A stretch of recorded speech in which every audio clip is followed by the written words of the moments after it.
Good morning friends. તો next topic છે હૃદય શૂલ એન્જાઇના સાથે, અને પૂરી રેટ અહીંયા કરીને બતાવ્યું છે આપણને. તો હૃદય પ્રદેશની અંદર શું થાય છે? પેઇન થાય છે, એને હૃદય શૂલ કહેવાય છે. કયા કયા કારણો છે કે જેના કારણે આ પેઇન થાય છે? તો કે અપાન વાયુનો મળમૂત્રનું વેગ ધારણ કરવાથી.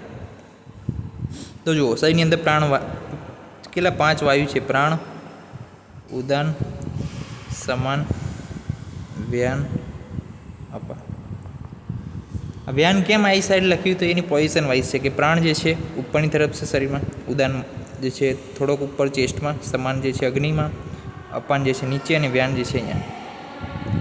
તો હવે ધારો કે તમે અપાન વાયુનો શું કરો છો? વેગ રોકો છો. અપાન વાયુનો વેગ તમે રોકી લીધો, ચલો નીચે જતો હતો, પ્રોપરલી નીચે જતો હતો, પણ તમે રોક્યો એને. તો એ અપાન વાયુ ક્યાં જશે? હવે એની વિકૃત મુવમેન્ટ થઈ અપાન વાયુ ક્યાં જશે? ઉપર જશે. કોને હેરાન કરશે? થોડું ઘણું સમાનને પણ હેરાન કરશે, થોડું ઘણું ઉદાનને હેરાન કરશે, વ્યાનને પણ હેરાન કરશે, પ્રાણ સુધી ચલો ઓછો પહોંચશે, પરંતુ આ ત્રણને તો હેરાન કરશે. તો એમાં જ્યારે અપાન વાયુ આ વ્યાન વાયુને હેરાન કરે છે હૃદયના, ત્યારે શું થાય છે? ત્યારે પેઇન થાય છે. કારણ કે હૃદયની અંદર જે એક્ટિવિટી છે એ વ્યાન વાયુના કારણે થાય છે. કારણ કે વ્યાન વાયુમાં કીધું છે કૃષ્ણો દેહ સંચારી પર હૃદય સ્થિત અને કૃષ્ણ દેહ સંચારી. એટલે કે હૃદયમાં છે વ્યાન વાયુ હૃદયમાં છે, પરંતુ બાબુ આખા શરીરમાં ફરે છે પાછું, કે જે બ્લડ વેસલ મારફતે રક્તને શું કરે છે? બધે પહોંચાડવાનું કાર્ય કરે છે. તે વસ્તુ જે છે વ્યાન વાયુની અંદર આપણે સમજવાની છે. તો જ્યારે અપાન વાયુને આપણે રોકશું નીચે જતા, તો અપાન વાયુ કોને અસર કરશે? વ્યાન વાયુને. તો વ્યાન વાયુ શું કરશે? હૃદય શૂલ કરશે. પછી અતિ ભોજન કરી લઈએ, અજીર્ણમાં અધ્યસન કરી લઈએ, વિરુદ્ધ દશાત્મ્ય ભોજન, શુદ્ધકાલે પાણીએ પાનાત.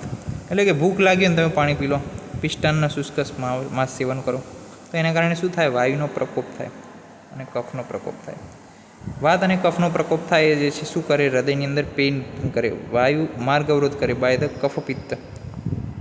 તો જો અહીંયા પેથોલોજી આ રીતના સર્જાય છે કે ત્રિદોષ જવાબદાર છે. કફ પિત્તનો પ્રકોપ થયો, વાયુ જે છે વાયુ શું કરે? માર્ગ અવરોધ કરે, બાય કફ પિત્ત. એટલે કે કફ અને પિત્તથી જે શું થાય? વાયુનો માર્ગનો અવરોધ થાય. એન્જાઇના જે છે એની અંદર શું જોવા મળે છે? તો કે કફ છે, ધારો કે આ પિત્ત છે, તો વાયુ જે મૂવમેન્ટ કરાવતો હતો બ્લડની એ થશે નહીં. તો શું થયું? જે ઓક્સિજન પહોંચવો જોઈએ ઓક્સિજન પહોંચશે નહીં. તો હવે અવરોધ થયો વાયુ દ્વારા, પિત્ત અને કફ દ્વારા વાયુનો. તો કુપિત વાયુ, આ કુપિત થયેલો જે વાયુ છે હવે કઈ બાજુ મૂવમેન્ટ કરશે? અહીંયા જે છે આ બાજુ બધી મૂવમેન્ટ કરશે, અહીંયા પ્રેશર લાવશે, કેમ કે અહીંયા આગળ જઈ શકતો નથી. અને જે રસ ધાતુ જતી હતી એ બધું શું કરશે? સ્થાન સંશ્રય કરશે હૃદયમાં, પછી પાછું આવશે હૃદયમાં, અને હૃદયની અંદર શું કરશે? શૂલ ઉત્પન્ન કરશે. ઓકે, હૃદયની અંદર શૂલ ઉત્પન્ન કરશે. તો પેથોલોજી આ પ્રકારની છે. સમજ્યા તમે થોડું ઘણું કે કફ પિત્તનો પ્રકોપ થયો? જુઓ, કોઈ વેસલ છે આરી, ઓકે, તો ત્યાં આગળ કફ પિત્તનો પ્રકોપ થયો, ધારો કે કફ અને પિત્ત. તો હવે જે વાયુ જતો હતો નોર્મલી લઈને બ્લડને, રસ ધાતુને બધાને લીવરમાં, રંજક પિત્ત પાસે, હૃદયમાંથી રસ ધાતુ નીકળે એ રંજક પિત્તમાં જાય લીવરમાં, અને લીવરમાં જઈને શું થાય? પછી એનું રંજકમાંથી રક્ત બને પાછું, પછી આગળ માંસ બને, મેદ બને. તો એ રીતના જે છે પ્રોસેસ થાય છે.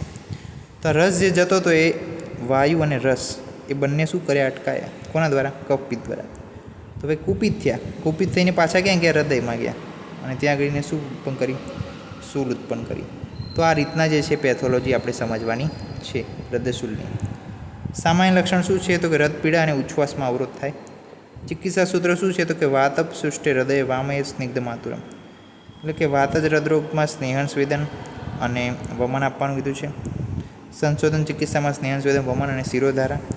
સંશોધનમાં આપણે કયું હૃદય રણાવ યાદ રાખશું, અર્જુનની યાદ રાખશું, અર્જુન શિરપાર, પ્રવાલપિષ્ટ યાદ રાખશું, અને મુક્તા ભસ્મ યાદ રાખશું. આટલા જે છે ઘણા છે. અને અભ્યંગ માટે જે છે ગમે તે એક આમાંથી યાદ રાખી લેવાનું રહેશે. તો અહીંયા જે છે આપણું હૃદયશૂલ પૂર્ણ થાય છે. નેક્સ્ટ ટોપિકમાં નેક્સ્ટ લેક્ચરમાં મળીશું. ત્યાં સુધી રજા આપશો. જય હિન્દ, જય ભારત, જય ધન્વંતરી. નમસ્કાર.